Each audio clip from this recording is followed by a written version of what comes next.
Penyidik Kejaksaan Agung menetapkan 9 tersangka baru dalam kasus dugaan korupsi tata kelola minyak mentah dan produk kilang di PT Pertamina. Kejaksaan Agung menetapkan 9 tersangka dalam kasus korupsi minyak mentah. Saya nggak bikin Indonesia gelap, bukan saya yang bikin. Bertuak isu Indonesia gelap dan petisi RUU TNI ternyata settingan buzzer yang dibayar oleh pengacara kasus korupsi crude palm oil atau CPO.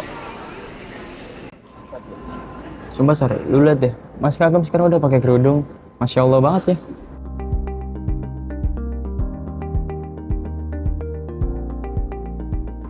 Lu kenapa sih Sar, kayak panik gitu? Lu lagi nongkrong santai loh. Apa yang dipikirin sih? Gimana nggak mikir, Rey?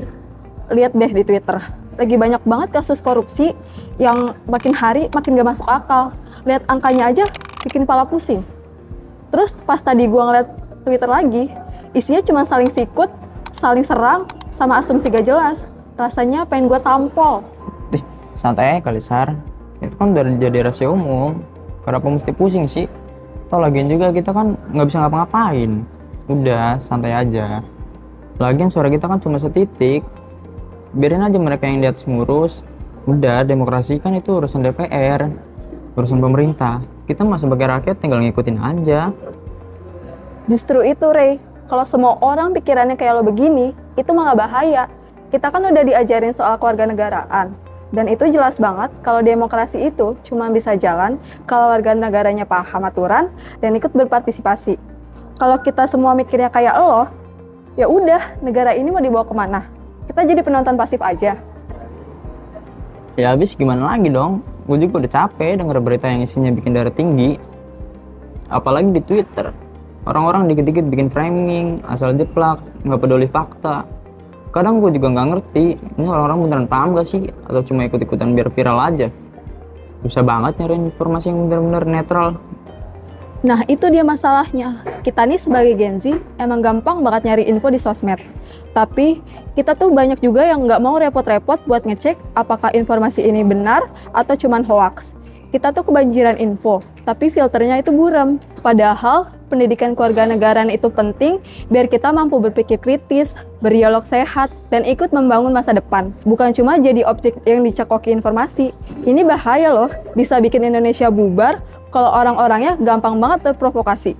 Berarti menurut lu, ini bukan tentang hukum atau politik kan? Tapi bagaimana kita sebagai warga negara Indonesia dapat membedakan mana yang benar dan mana yang salah di tengah semua informasi ini? Kalau kita nggak paham, kita nggak peduli, dan kita gampang banget kemakan hoax, ya gimana mau punya suara yang berarti? Ini tentang jadi warga negara yang cerdas, yang mau engage, dan nggak cuma sekedar scroll. Buat kita sebagai mahasiswa, ini tuh penting banget. Kita adalah agen perubahan. Kalau kita apatis, terus siapa lagi? Jadi kalau gitu, apa yang harus kita lakuin? Mulainya dari mana? Nah, itu dia. Kita bisa mulai dari hal-hal kecil, kayak verifikasi informasi. Jangan mudah percaya apapun yang di-share di X. Cek dulu sumbernya, bandingkan dengan media yang kredibel. Terus kita bisa mulai diskusi sehat dengan ajak teman-teman kita buat ngobrol tentang isu-isu di masyarakat, tapi dengan kepala dingin dan tanpa saling menjatuhkan.